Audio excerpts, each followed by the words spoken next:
امام علی علیہ السلام کی خدمت میں ایک مفلس انسان آ کر عرض کرنے لگا، یا علی، غربت، مفلسی، بے روزگاری اور قرض نے مجھے مجبور کر کے رکھا ہے۔ میں نے اتنا قرض لیا ہے کہ اب میرا گھر سے باہر نکلنا ہی محال ہو گیا۔ یا علی، مجھے کوئی ایسا حل بتائیں جس سے اللہ غیب سے میری ایسی مدد کرے کہ میں مالدار ہو جاؤں، دولت مند ہو جاؤں، امیر ہو جاؤں۔ بس جیسے ہی یہ پوچھا گیا تو امام علی علیہ السلام نے فرمایا، اے شخص، یاد رکھنا جب حج کا مہینہ آتا ہے تو ذی الحج کی 7، 8، 9 اور 10 تاریخ کو اللہ نے ایک پل ایسا رکھا جب غیب سے امداد زمین کو پہنچتی ہے۔ تو وہ پوچھنے لگا، یا علی، وہ کیسے ملے گی؟ امام علی علیہ السلام نے فرمایا، اس امداد کی چابی ایک اسم ہے۔ اس نے کہا، یا علی، کون سا اسم؟ امام علی علیہ السلام نے فرمایا، اے شخص، اگر غیبی مدد چاہتے ہو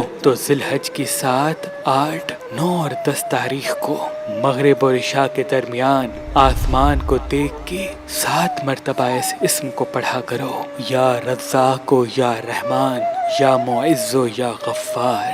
یاد رکھنا، جو بھی انسان مغرب کے وقت ذی الحج کی 7، 8، 9 اور 10 تاریخ کو اس اسم کو پڑھے گا تو اللہ غیب سے اس کو ایسی دولت عطا کرے گا جس سے اس کی مفلسی ختم ہو جائے گی اور اس کی ساری دعائیں قبول ہونے لگیں گی۔ اللہ کے ولی حضرت شاہ شمس تبریز نے فرمایا کہ جب سورج کی روشنی انسان کے ہاتھ میں پہنے ہوئے پخراج کو لگتی ہے تو اس کا اثر انسان کے دماغ پہ ہوتا ہے، اور یوں انسان میں محنت کرنے کا جذبہ اور آگے بڑھنے کی تڑپ پیدا ہوتی ہے۔ تبھی اس پتھر کو شہرت کا پتھر بھی کہتے ہیں۔ اگر آپ یہ پخراج لینا چاہتے ہیں تو مہربان اسٹونز کے نمبر پہ کال کریں، اور مزید معلومات کے لیے ہماری ویب سائٹ مہربانلی.com یا ہماری اپلیکیشن جو گوگل پلے اسٹور اور آئی فون ایپ اسٹور میں موجود ہے ان سے بھی معلومات حاصل کر سکتے ہیں۔